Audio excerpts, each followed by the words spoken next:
Kamusta po kayo? Bago po ang lahat, first things first.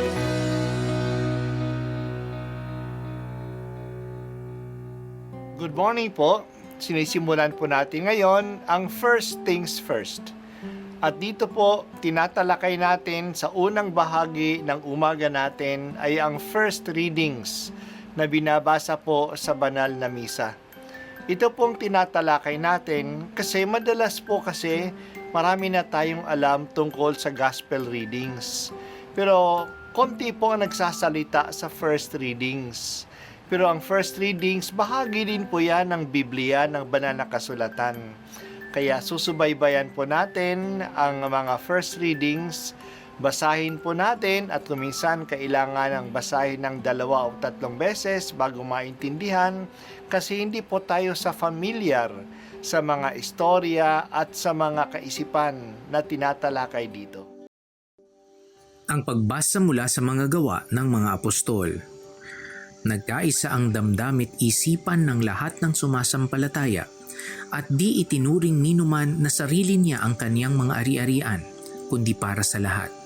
Ang mga apostol ay patuloy na gumagawa ng kababalaghan at nagpapatotoo sa muling pagkabuhay ng Panginoong Hesus at ibinuhos ng Diyos ang kaniyang pagpapala sa kanilang lahat. Walang nagdarahop sa kanila sapagkat ipinagbibili nila ang kanilang lupa o bahay at ang pinagbilhan ay ibinibigay sa mga apostol. Ipinamamahagi naman ito ayon sa pangangailangan ng bawat isa. Gayon ang ginawa ni Jose, isang Levitang taga Chipre, kaya't Bernabe ang itinaguri sa kanya ng mga apostol. Ibig sabihi, matulungin. Ipinagbili niya ang kanyang bukid at ibinigay sa mga apostol ang pinagbilhan. Ang salita ng Diyos. Salamat sa Diyos. Hindi lang dumami ang mga mananiniwala. Nagkaisa pa sila sa isip at sa puso. At ang pagkakaisang ito ay napapakita nila sa kanilang pagbabahaginan ng kanilang mga ari-arian. Pinagsasama-sama nila ang kanilang mga resources at ito'y pinamamahalaan ng mga apostol. Ang mga may bahay, lupa at iba pang ari-arian, ipinagbibili nila ito at ang pinagbilhan ay binibigay sa mga apostol. Ibinibahagi noon ang mga ito sa mga mahihirap sa kanilang grupo. Kaya naging resulta ay walang mahirap sa kanila. Walang mahirap sa kanila kasi wala namang mayaman.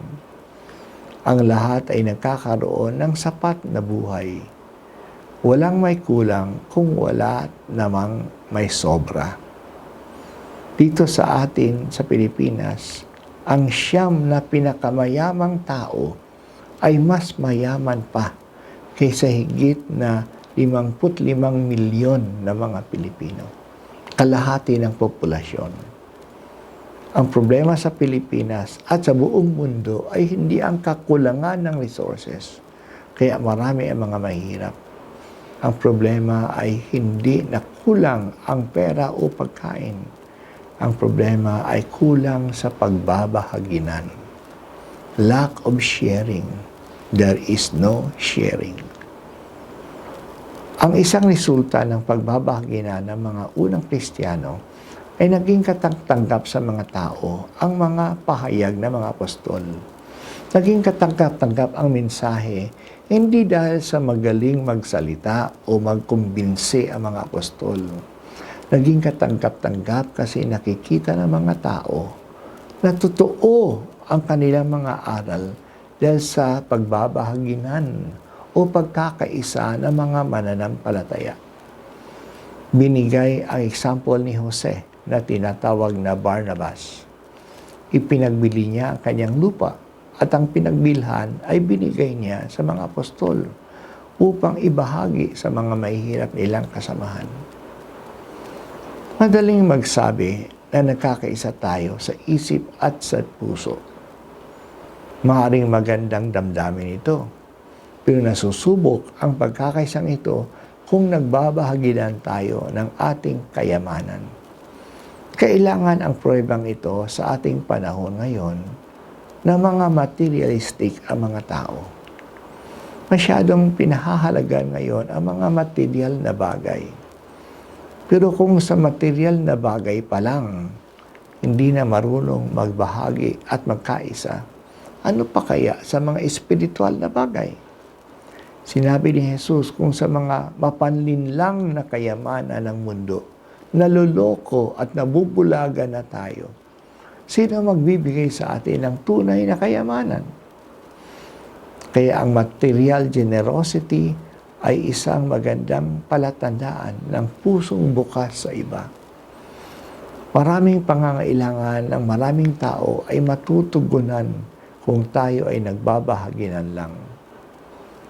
Ang 10 taon ng pagbibigay ng 25 pesos sa Pondo ng Pinoy, nakalikom ng higit na 400,000 pesos, kalahating milyon.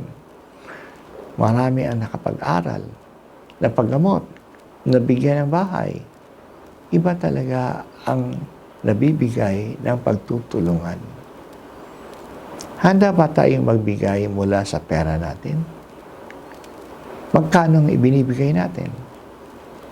Palagi natin itong ginagawa o paminsan-minsan lang? Generous ba tayo sa ating mga material na yaman?